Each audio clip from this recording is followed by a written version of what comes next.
Music can be a great source for inspiration.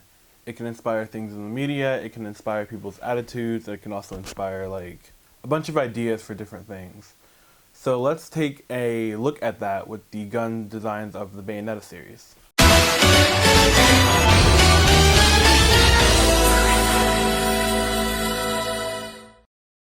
Just something to note as well, Bayonetta uses 4 guns, 2 on her feet and 2 with her hands. How does she use them on her feet? I don't know, black magic.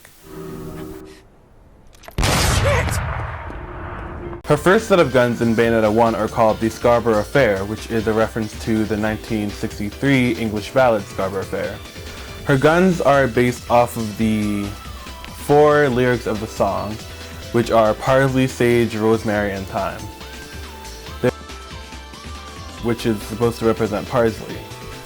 It is engraved parsley, ever joyous on the gun. In her left hand gun, a red jewel is supposed to represent sage. And engraved on the gun says, sage, ever strong. In her right foot gun is supposed to represent rosemary, which is a blue jewel saying rosemary, ever reminiscent. And finally, her left foot gun has thyme, a white jewel with the engravings thyme, ever courageous on the gun. Just a quick note, Bayonetta has a variant called the Elfin Knight, which is used in the recap movie, which is supposed to be a alternative to Scarborough Fair itself and the ballad.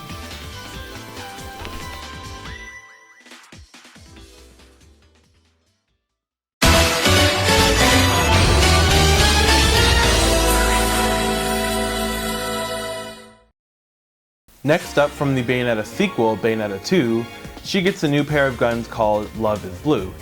Yet another gun with a song meaning. This time it's all martinis, love is blue. The colors again are meant to reflect on the lyrics. This time the guns are a different color. The guns themselves are blue, so they are also a reference to the lyrics, but in her actual gun designs, there's a red teardrop shape on her right hand gun, engraved Eyes of the Overseer, and a marigold flower is seen in the gem. A marigold flower represents, it symbolizes sorrow, grief, that kind of thing. A gray oval shaped gun on her left hand gun, engraved An Endless Life. A muscari is seen in the gem. A muscari symbolizes frustration. A black diamond shaped in her right heel gun, engraved The Darkest Night. Its flower symbol is an erica, which symbolizes solitude. And finally, a green rectangle shaped gem on her left heel gun, engraved A Jealous Lover. Its flower symbol is a cyclamen, which symbolizes jealousy.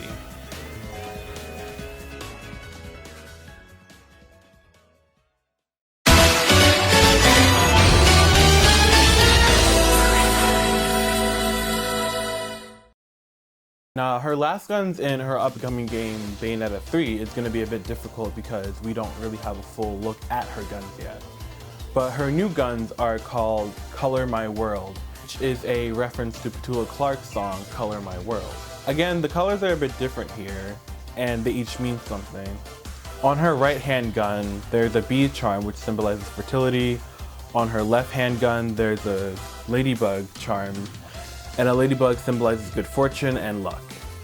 On her right heel gun, there's a beetle charm, which symbolizes renewal, and on her left heel gun is a dragonfly charm, which symbolizes transformation and new beginning. The only gun we have a good look at that has an engraving on it is her yellow gun, which has yellow sunshine written on it.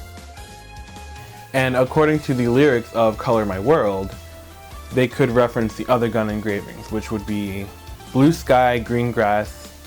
I'm not really too sure for white since she does not mention white in her song, but they could probably throw that in somewhere. Again, we have to wait until Nintendo gives us another trailer for Bayonetta 3. But that should do it for the rest of the Bayonetta guns.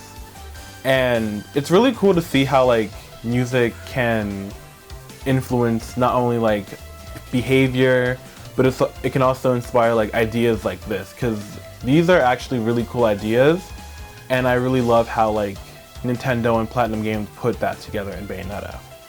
So that's just an example of how music can really influence something, and the power to influence is a great one.